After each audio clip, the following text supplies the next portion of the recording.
जितने भी लोग यहाँ पर आए हैं और क्या कहते हैं, कहते हैं ना कि गायबाना मौलाना फजल रहमान साहब, राशिद सोमरो साहब और मौलाना शुएब और बाकी जितने भी मौजूदीन बैठे हैं, आप सबका बहुत बहुत शुक्रिया। तो और बाकी जो भी लोग यहाँ पर आए उन सबका शुक्रिया। अभी आप कह रहे हैं तीतर बटेर ना कहना, थोड़ी सी मीठी मिसाल दें। नहीं, मैं ऐसे ही कह रही हूँ कि कोई मीठी सी मिसाल देते हैं कि गुड़ खाना और गुलगुलों से परहेज। अब भाई साथ आए हुए हैं, अब वो कैसे वो होगा। रही चले, ये एक बात देख के तो मुझे खुशी हुई है कि ख़वातीन का इतना डर और खौफ है कि वो डर नहीं है। ये मुझे अच्छा लगा, ये इतना खौफ। बाकी घुमा दे बोलेंगे ये तो ऐसे इस्लामाबाद की टिकट थी, अब वो भी होशियार हो गई हैं कि चलो घुमा कर लाता हूँ, चलते हैं इस्लामाबाद, अदी को घुमा कर लेकर आते हैं। तो बाकी बिल्कुल सही कह रहे हैं कि जो जहाँ जहाँ मैं गई हूँ और जो आप लोगों से मुलाकात हुई है और जो लोगों का शऊर यहाँ पर पता चला है, मुझे पता है कि बहुत आवाम बहुत बाशऊर है, हमसे ज़्यादा शऊर उनके पास है। लेकिन बस वही बात है ना कि अगर ये क्या लफ्ज़ होता है, ठगी जो था, कि ये जो ठगी ना करें, रिगिंग ना करें इलेक्शन में, तो ये नहीं जीत सकते। लेकिन वही बात है ना कि सब इनके साथ 15 साल इस सिस्टम के अंदर इन्होंने अपने पंजे गाड़े हुए, क्या ऊपर SHO से लेके नीचे तक और सारे वो किए हुए, तो कहीं ना कहीं से तो वसूलेंगे। लेकिन इंशाल्लाह ताला, जैसे अभी भाई ने बोला कि वो कहते ना कि सोमनाथ के मंदिर अगर गिराने हैं तो सब ने इकट्ठा होना होगा, कोई एक बंदा ऐसे कर नहीं सकता, तो सबको मिल के वो करना और सिंध को इस तसल्लुत से आज़ाद करवाना होगा। मुझे तो लग रहा है कि वो, जैसे मैं तो ये चाहूँगी कि लोगों में वो जोश और जज्बा हो जो सूर्य बादशाह के ज़माने में फिरंगियों से लड़ते हुआ था, कि बस अब 15 साल हो गए हैं, ये इनके पंजों से आज़ाद करवाना है। बाखुदा अगर 15 साल में सिंध की हालत बहुत अच्छी होती, यहाँ पर सेहत, तालीम, नौकरियाँ और जो भी बाकी मसाइल हैं, बिजली के मसाइल हल होते, तो शायद आप लोग हमारी बात भी ना सुनते। तो भाई अगर 15 साल गुजर चुके हैं, और कितने साल चाहिए सिंध को खाने में या उनके हालात तब्दील करने में। तो बस आप लोग सोच समझ के अपने वोट का इस्तेमाल कीजिएगा, अपने वोट की हिफाजत करिएगा और इसको एक दिन ना समझिएगा कि हाँ बस ठीक है कि किसी ने वादा कर दिया। इसको अपनी आइंदा आने वाली नस्लों तक देखिएगा कि आगे फिर वो जो हालात होने वाले हैं, तो वो फिर अल हफीज़ अल अम्मा, तो इंशाल्लाह ताला साथ ही हैं। और सब बहुत बहुत शुक्रिया आप लोगों का। इंतखाबी मुहिम को बूस्ट देने के लिए पीपल्स पार्टी ने पहले आसफा भुट्टो को और अब शहजादपुर में जो है वो 17 को बिलावल भुट्टो जलसा करने आ रहे हैं। क्या शहजादपुर में किससे डर है? मुझसे? क्या GDA की भी हम लोगों से बहुत खौफ है। क्या GDA की भी कोई मरकजी क़यादत जो है वो आएगी यहाँ पर आपकी इंतखाबी मुहिम चलाने के लिए? मेरे ख्याल में प्रोग्राम होगा, हमारे सफदर अब्बासी साहब हैं और जो जमीयत के भी होंगे, और हो सकता है सर अपना सदरुद्दीन शाह भी होगा, ये निकलेंगे। कोई डेट डिसाइड नहीं, उनकी दुआएं हुर काफ़ी हैं, दुआएं हैं, हमें पता है कि पुश्त पे खड़े हैं। नून लीग वाले ज़ाहिर है वो टफ इतना शेड्यूल है, और पीर सदरुद्दीन शाह वैसे वो अपने उस हलके में भी हैं, उनके बेटा भी, तो देखते हैं कि क्या वो होता है। बस देखिए अब मुझे नहीं पता कि ये मैडम मेहनत तो बहुत करनी पड़ेगी 15 साल का। देखिए 15 साल तो हमसे ज़्यादा आप लोगों ने भुगता है ना, हम लोगों ने तो नहीं भुगता। मुझे आपकी तकलीफ़ का अंदाज़ा है, लेकिन वही बात है ना कि वो तकलीफ़ का अंदाज़ा कराची से तो बिजली ज़्यादा नहीं जानती, AC में बैठ के तकलीफ़ का सोचती हूँ। आप लोगों ने तो भुगता है, आप समझ रहे हैं कि वो जो कोशिश है, वो जो चीज़ है, वो आप लोगों ने करनी है। मैं बहुत ज़्यादा सच बोलूँगी तो फिर ऐसे ही फिर वो हो जाएगा। GDA आपको क्या बनाएगी या मरकज में हुकूमत बनाएगी?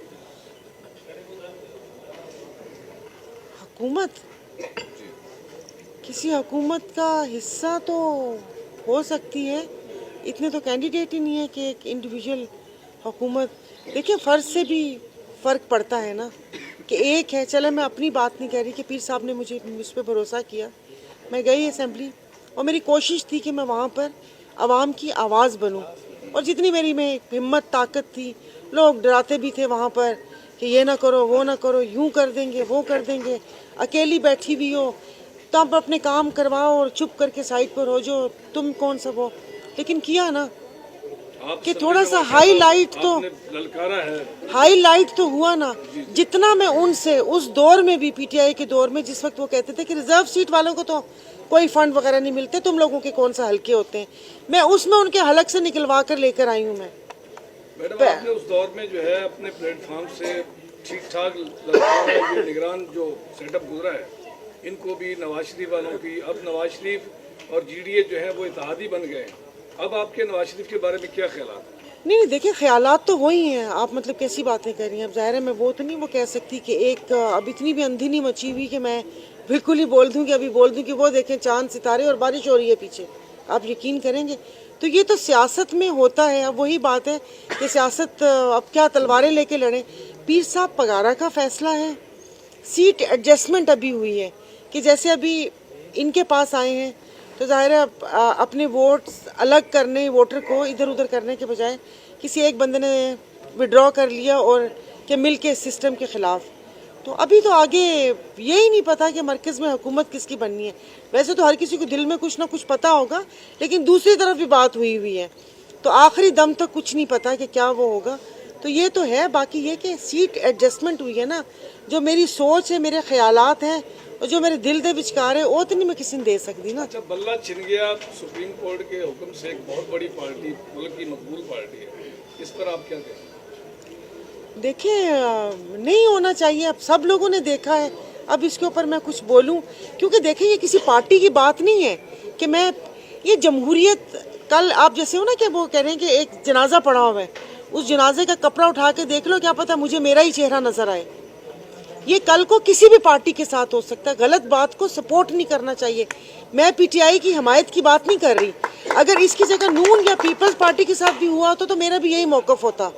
अभी ये जब बात हुई थी ये शाह महमूद कुरैशी साहब को, पीर साहब गादीशी ने उनको धक्का वक्का दिया था, तो मैंने बात की तो किसी ने मुझे ऐसे बोला, मैंने कहा अगर इसकी जगह किसी दूसरे लीडर को भी धक्का दिया हुआ होता मैं तब भी बोलती।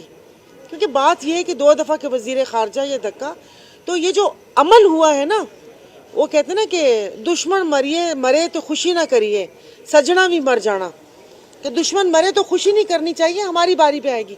तो ये जो अमल हुआ है ना, इस अमल में आपने देखा है तर तर तर तर तर तर यूं करके। अब मज़ा तो आ रहा है मुखालफीन को कि देखो बड़ी बड़ी बातें करते थे, बल्ला भी गए और सब तितर बितर हो गए। बाजी मुखालफिन कहकर मेरी तरफ इशारा ना अरे करें। अच्छा मैडम, ये मेरी आदत है राइट लेफ्ट। इमरान के बगैर जो इलेक्शन होंगे, देखिए सच्ची बात बताऊं, मैं तो खैर आवाम को शोर दिलाने आई है, लेकिन अल्हम्दुलिल्लाह आवाम सोई हुई है। अच्छा मैडम, इस वक्त जैसे आपने कमेंट्स पहले देने हैं आप। जी आवाम कबूल कर लेगी। हाँ जी, देखें इतने सारे वाक़यात हो गए, अवाम, हम सिर्फ वो कहते हैं ना बयान की हद तक है, सोशल मीडिया, कोई आज तक हम किसी को झंझोड़ नहीं सके। तो ये जो अमल गलत हुआ है, ये क्या कल अगर नून लीग के साथ, पीपल्स पार्टी के साथ या JUI के साथ होता तो क्या हम सब सपोर्ट करेंगे? बिल्कुल नहीं, बिल्कुल नहीं करेंगे। नहीं होना चाहिए। मैडम, ये इस वक्त जैसे कि पीटीआई को इलेक्शन से बाहर कर दिया गया है, अब उनके जो माजी में उनके जो 192 MNAs या 152 थे, अब उन सबको आज़ाद इलेक्शन कमीशन ने कहा है कि लड़े। तो अब इस्टेब्लिशमेंट क्या डबल गेम तो नहीं खेल गई कि अब नवाज शरीफ की बजाय किसी और का भी पूरा निकल आए?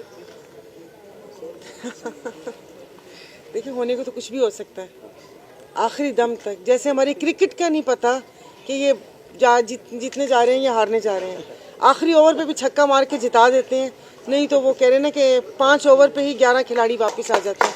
तो ये आखिरी दम तक नहीं पता, जब तक सुबह कोई नून लीग से इसको पूरा कंप्लीट कर लेंगे तो मैडम सही होगा। इसको कंप्लीट कर लेंगे। हाँ जी, तो वो बस ये आखिरी दम तक अब देखें क्या होगा। जिस वक्त जो कोई बैठ जाए तो वो देखें। वैसे मेरा दिल तो कर रहा है कि मेरे पास इख्तियार होता तो मैं कहती कि जो बंदा पाकिस्तान का कर्जा उतार दे वो आके इस कुर्सी पे बैठ जाए। आज इलेक्शन कमीशन कसम से बहुत पैसा है, $1 अरब के लिए हम भीख मांग रहे हैं, 30 अरब डॉलर पड़े। आज इलेक्शन कमीशन ने एक नया हुक्मनामा जारी कर दिया है कि कोई भी आज़ाद उम्मीदवार किसी भी सियासी लीडर की तस्वीर लेके अपनी कॉर्नर मीटिंग किसी जलसे में नहीं जाएगा, इसके बारे में क्या कहेंगे? इसके बारे में हाँ थोड़ा सा। इसके बारे में जावेद अख्तर की एक गज़ल है, नया हुक्मनामा, न्यू ऑर्डिनेंस। वो अगर बोलूँगी तो फिर मैं आपको आगे बोलती नज़र नहीं आऊँगी। सुना दे, वैसे आज सुबह भी आपने बड़ा अच्छा शेर पढ़ा शुरू। नहीं, मतलब यही है ना कि ये क्या हवाएं बताएंगी कि चलने से पहले उनकी रफ्तार क्या होगी, कि क्या कहीं वो आंधियों में तो ना बदल जाएंगी, और फूल खिलने से पहले बताएंगी कि उनका रंग क्या होगा, उनकी बू क्या होगी। ये सारा बहुत लंबी नज़म है। तो अब नए हुक्मनामे, मैं तो कह रही हूँ डर किस बात का पड़ा हुआ है।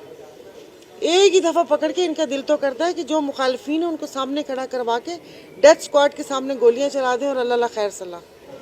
ना ढोला होसी तो ना रोला होसी। फिर तो आप भी ऐवान में नहीं पहुंचेंगे जी, फिर तो आप भी ऐवान में नहीं पहुंचेंगे। हम बहुत पहले किसी ने पूछा था MQM के लिए, हमारे लिए, हाँ JUI JUI के लिए, मतलब JUI तो ज़ाहिर एक KPK से और उनके से बड़ी जिस तरह पार्टियाँ भी हम MQM उधर से आते हैं, तो बहुत सारे सवाल पूछे तो कि भाई इस पार्टी में जाएंगे या उस पार्टी में। तो मैंने उनको एक बात की थी, मैं कहा भाई देखो हम स्वीट डिश है, वो हर खाने के साथ होगी और पाकिस्तानी खाने के बाद भी हम मीठा खाते हैं, अंग्रेज़ी खाना खाने के बाद भी मीठा खाएंगे, चाइनीज़ थाई जो भी है मीठा होगा।